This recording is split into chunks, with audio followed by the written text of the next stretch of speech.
முற்பகல் செய்யின் பிற்பகல் விளையும் அப்படின்னு சொல்லிட்டு நமக்கு வந்து பல தடவை வந்து சொல்லியிருப்பாங்க. அதாவது நீங்கள் வந்து செஞ்ச தவறுகள்லாம் ஒரு நாள் உங்களுக்கு வந்து திருப்பி பலார்னு விடும் அப்படின்ட்டு. அதுதான் சிம்பிளாக இங்கிலீஷில் வந்து கர்மா அப்படின்னு சொல்லிடுவாங்க. அது இங்கிலீஷ் கூட இல்லை, நம்ம ஒரு வார்த்தை தான் வச்சுங்க.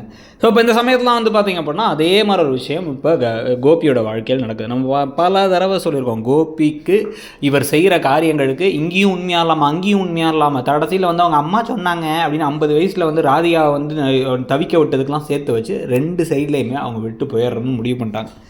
கோர்ட்டில் வச்சு எனக்கு வந்து கண்டிப்பாக விவாகரத்து வேணும்னு வந்து ராதியா கேட்க, இவர் வாயே சொல்ல முடியாமல் வாயடைச்சு போய் நிற்க, உடனே வந்து 1 மாதத்துக்கு தள்ளி வச்சுட்டாங்க. அதுக்குள்ளே சேர முடியாது சேர்ந்துங்கன்ட்டாங்க. ஏன் ராதிகா அப்படி பண்ணிட்டேன் அப்படின்னா நான் நானே வந்து காசு செலவழித்து லாயரை பிடிச்சி காசை கொடுத்து கோர்ட் வரைக்கும் வந்துட்டு அப்புறம் திருப்பி வேணாம் நான் சொல்லுவேன், அதனால் எனக்கு வேணும் தான், நீங்கள் மையை பற்றி கேட்காதீங்க அவ்வளோதான் போதும் அப்படின்னு சொல்லிட்டு கிளம்பிடுறாங்க. இப்போ வந்து ராதிகா கோவமாக கிளம்புனதுக்கப்புறமா என்ன பண்ணுறதுன்னே வந்து ஒன்றும் புரியல இப்போ இருக்குது.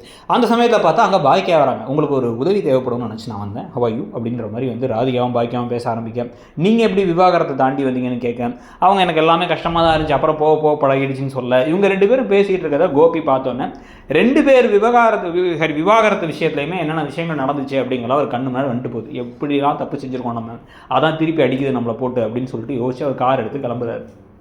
இங்கே ஆனால் வந்து பார்த்திங்க அப்படின்னா இப்போ ராதிகாவுக்கு பாக்கியா டீ எல்லாம் வாங்கி கொடுக்க, அவங்க நான் பெங்களூர் போயிட்டாங்கலாம் சொல்லிவிட்டு, நீ எதை பற்றியும் கவலைப்படாதீங்க எல்லாம் நல்லபடியாக இருக்கும் அப்படின்னு சொன்ன உடனே சரி ஓகே, எனக்கு எப்பயும் நான் கூட இருப்பேன்னா நீங்கள் எப்பயும் கூட இருப்பீங்கன்னு எனக்கு தெரியும் அப்படின்னு சொல்லிட்டு ஃப்ரெண்ட்ஸ் 2 பேரும் வந்து பேசி முடிச்சு கையை கூட்டிகிட்டு கிளம்புறாங்க.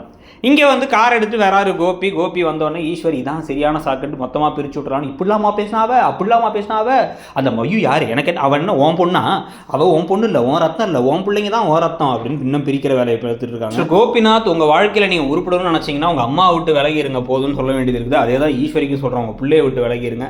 உங்களுக்கு என்ன தோணுதுங்கிறத சொல்லுங்கள். கீழே இருக்க ஷாப்பிங் ஐக்கானை கிளிக் பண்ணிங்க அப்படின்னா பல ப்ராடக்ட்ஸ் மிந்த்ரா அண்ட் ஃப்ளிப்கார்ட்டில் முக்கியமாக கிச்சன் ப்ராடக்ட்ஸ் போர்வையெல்லாம் எக்கச்சக்க ஆஃபர்ஸில் வந்துட்டு பர்ச்சேஸ் பண்ணிக்கோங்க. தேங்க்யூ.